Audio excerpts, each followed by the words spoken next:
Jesus walked into the quiet field at sunrise, carrying a wooden hoe and a small bag of pumpkin seeds. He paused beside the soft earth, looked across the open land, and smiled at the bright blue morning sky. Golden light touched his robe as a gentle breeze moved through the tall grass around the waiting garden. Jesus knelt near the center of the field and pressed the soil between his fingers with patient care. He knew pumpkins needed rich ground, steady warmth, open space, and many weeks of faithful attention. With calm strength, Jesus cleared away stones, dry weeds, and broken branches from the planting area. Then Jesus used the wooden hoe to loosen the ground, turning each heavy clump into soft and airy earth. He worked in long, straight rows, moving slowly so every part of the garden received careful treatment. As the sun climbed higher, drops of sweat formed on his brow, yet his peaceful rhythm never changed. Jesus mixed aged compost into the soil, enriching the garden with nutrients for strong pumpkin vines.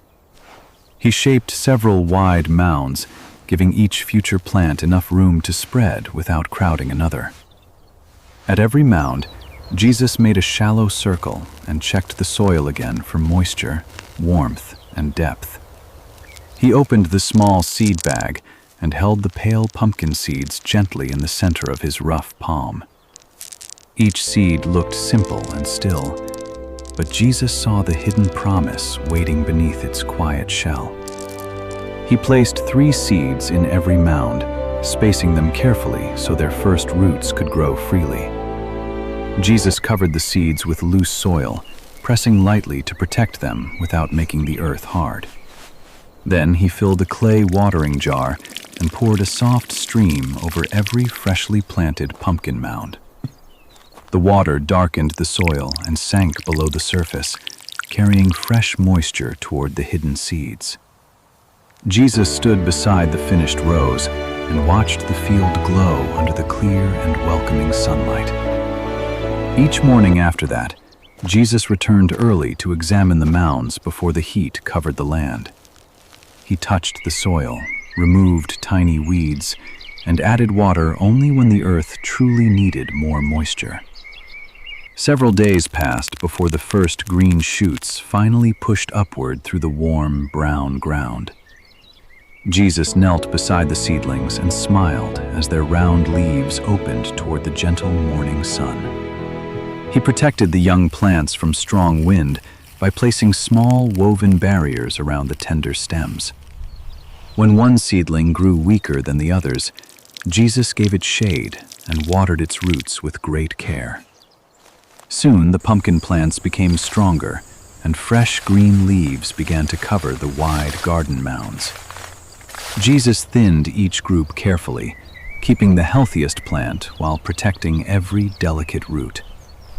He spread dry straw around the vines, helping the soil stay cool and preventing weeds from rising fast.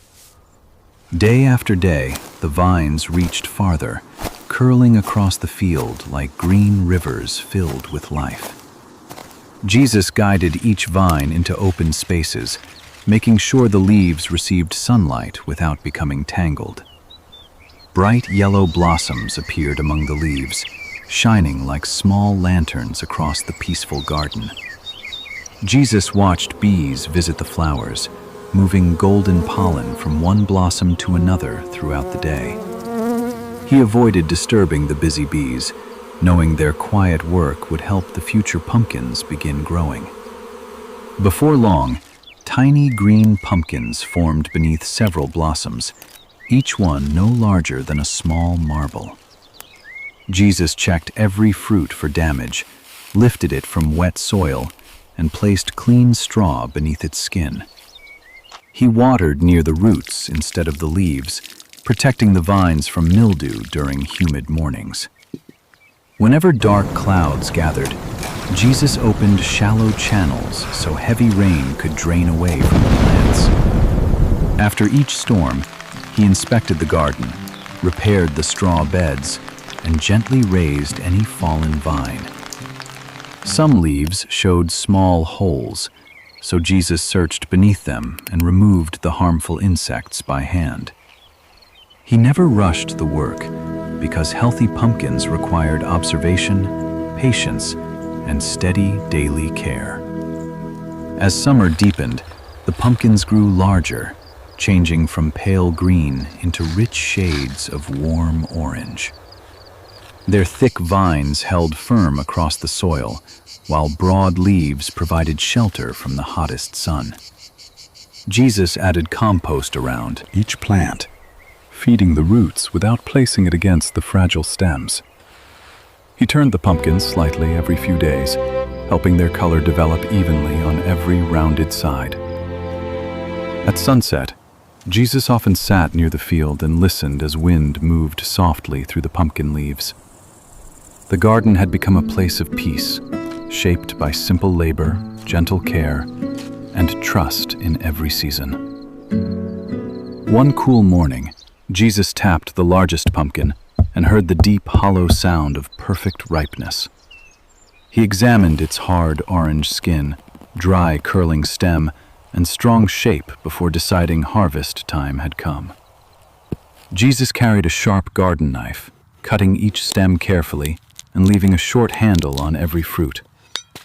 He lifted the pumpkins one by one, holding them close so their heavy bodies would not fall or split.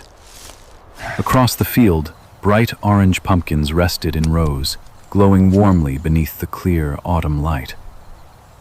Jesus cleaned the soil from every pumpkin and placed the finest ones safely inside a dry wooden shelter. He saved several healthy fruits for food, while choosing the best seeds for the garden's next season. Jesus opened one ripe pumpkin, removed the seeds, washed them clean, and spread them out beneath the sun. As they dried, he gathered the remaining pumpkins and arranged them neatly beside baskets of fresh produce. The once empty field now overflowed with color, proving what patient hands could nurture from tiny seeds. Jesus looked across the harvest with gratitude, knowing every pumpkin had grown through faithful daily care. He ended the season by covering the garden soil with compost, preparing the ground for life to return. Under the evening sky, Jesus left the peaceful field as the pumpkins glowed behind him like golden lamps.